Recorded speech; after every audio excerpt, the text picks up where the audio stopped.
parmi les priorités, il y a cette question de loi Mayotte. Mais en parlant de ça, ce n'est pas tant la loi en elle-même. Qu'est-ce qu'on va mettre dans cette loi? Alors justement, si on parle de tout ça, parce qu'il va falloir finir de l'écrire, donc les nouveaux parlementaires ont leur mot à dire. Vous pensez quoi, vous, de ces questions de convergence sociale? Parce que tout le monde ici n'est pas d'accord entre la convergence maintenant et la convergence d'ici à 2031 ou 2036 progressif.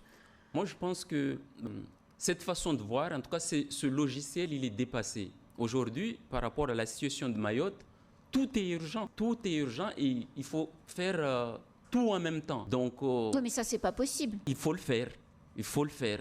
Si on ne le fait pas, si on ne nous laisse pas, on ne saura pas si c'est possible ou pas. Donc c'est convergence tout maintenant. Donc moi, dans l'idée, c'est on doit tout traiter en même temps. Donc la convergence, c'est maintenant. Donc se donner, bien sûr, le temps que ça se mette en place. Oui, donc ça sera 2026. Ça sera 2026 sur les autres sujets, parce que la convergence, c'est pas juste les aides ou les minima.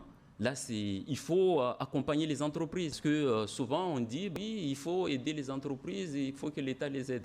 Moi, je l'ai dit il y a quelques jours encore, les entreprises, eux, ce n'est pas la charité qu'ils demandent. Donc, eux, ils veulent créer de la valeur. Donc, les conditions doivent être mises en œuvre pour que les entreprises puissent créer de la valeur, pour que les cotisations puissent être déplafonnées, afin que n'importe quel salarié puisse cotiser comme tout le monde à métropole et bénéficier les mêmes retombées. Donc, mais ça, il faut les mettre en place. Et ce n'est pas juste dire on va aligner les droits sociaux et puis c'est bon. Derrière, il y a toute la question économique, notamment à travers la commande publique ou les infrastructures qu'il va falloir reconstruire.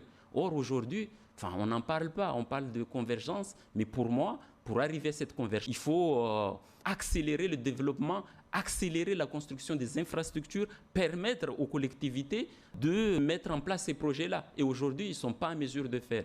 Pourquoi? Parce que, et ça c'est un point important de notre programme, c'est de dire que voilà, il y a pas mal de verrous législatifs et réglementaires qui empêchent le développement de ces territoires. On parle de droits sociaux, mais en réalité, ces verrous-là, même il y a quelques années, il y a 5 ans encore, on parlait de 1,6 milliard. Aujourd'hui, personne n'en parle. Mais moi, je disais à l'époque, même si c'était 5 milliards ou 10 milliards... On ne les dépenserait pas. On ne les dépenserait pas, les projets ne verront pas le jour. Aujourd'hui, une collectivité, pour porter un projet, ne serait-ce qu'un caniveau, ça prend 2 ans. 2 ans pour faire quelques mètres linéaires de caniveau. Pourquoi? Parce que derrière, dès qu'on va commencer, il faut d'abord faire l'étude de je ne sais pas quoi, qui va durer un certain temps. C'est réglementaire, c'est la loi, c'est machin. L'état de l'instruction a coup de blocage. Il faut d'abord faire ceci, cela. Et souvent, c'est des textes qui sont là, qui sont... sans valeur ajoutée réelle. Voilà, c'est des textes qui sont faits pour des territoires déjà développés en métropole. Or, en Mayotte, tout est à construire. Donc, le choc qui devrait être mis en place pour qu'on puisse faire ce en même temps, c'est dans un premier temps, lever tous ces verrous-là. On va prendre un temps où on va mettre en place un plan sur 5 ans ou sur 10 ans. De rattrapage hors cadre etc. légal. Donc là, voilà, il faut lever les verrous, permettre à ce que les projets sortent de terre. Quand les projets sortent de terre, c'est-à-dire que les entreprises ils pourront travailler, ils pourront avoir une visibilité.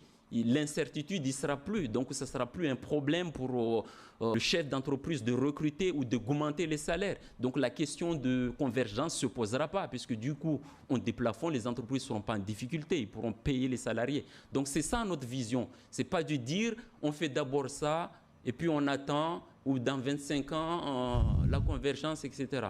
C'est fini ça, ce logiciel-là. Tout comme pour la question de l'insécurité. Moi, j'ai été choqué quand certains collègues qui sont candidats aussi me disent que la sécurité ne doit pas être une priorité des élus, mais de l'État. Ça, pour moi, ça me choque, dans la mesure où on sait que l'insécurité sur ces territoires est le fait des jeunes, comme des jeunes, de la jeunesse, des mineurs, etc. Et c'est normal, puisque plus de 60% de la population a cette tranche d'âge-là. Mais à part l'activité, quelle est l'activité principale que les jeunes peuvent faire sur ce territoire? C'est ça. Est-ce qu'ils peuvent faire des tennis, jouer au tennis? Non, il n'y a pas de cours de tennis. Est-ce qu'ils peuvent aller au ciné? Bon. Ils peuvent, mais ça coûte cher et c'est loin. Ça coûte cher et c'est loin et c'est compliqué. Est-ce qu'ils peuvent faire de la danse classique? Est-ce qu'ils peuvent faire des judo?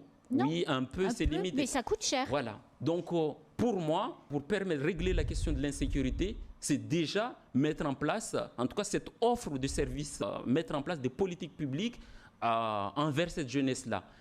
Et là, c'est cohérent par rapport à ce que je disais sur lever les verrous pour que les projets sortent de terre. Quand les projets sortiront de terre, naturellement, peut-être il y aura quelques délinquants, comme ça, des flux qui pourront être traités.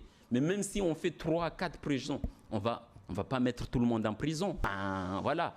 Donc pour moi, l'insécurité, c'est un sujet, mais c'est un sujet qu'on doit regarder dans sa globalité. Tout comme l'immigration clandestine. On ne va pas passer notre temps à parler de l'immigration et de dire qu'on ne va rien faire sur ces territoires tant que l'immigration n'a pas été traitée. Même si l'immigration, c'est un sujet dans certains territoires, dans certains pays, notamment en Allemagne, on a vu lors de la guerre en Syrie, où l'Allemagne a fait rentrer sur son territoire plus de 3 millions de Syriens ou autres, etc. Parce qu'il en avait besoin. Derrière, c'est un débauché, etc.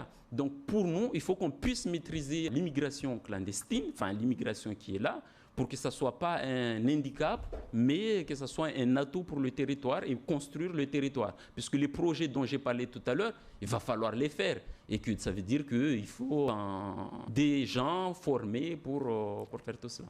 Eh bien, dites donc, quelle maturité politique vous avez acquis en 2 ans. Je n'ai rien à dire. Merci beaucoup, Bonamani. Vous revenez la semaine prochaine, je crois. Oui, merci à vous. Et puis, bien sûr, je demande à tous les téléspectateurs et tous les Mahorais du Cercoseux de soutenir notre candidature et soutenir la jeunesse et offrir cette chance à cette jeunesse pour prendre les responsabilités, parce que le territoire ne se construira pas tout seul et il n'y aura personne qui viendra le construire si nous, les Mahorais, on ne se met pas au travail. À très vite. Merci. C'est la fin de ce temps de parole. Tout de suite, la suite de nos programmes.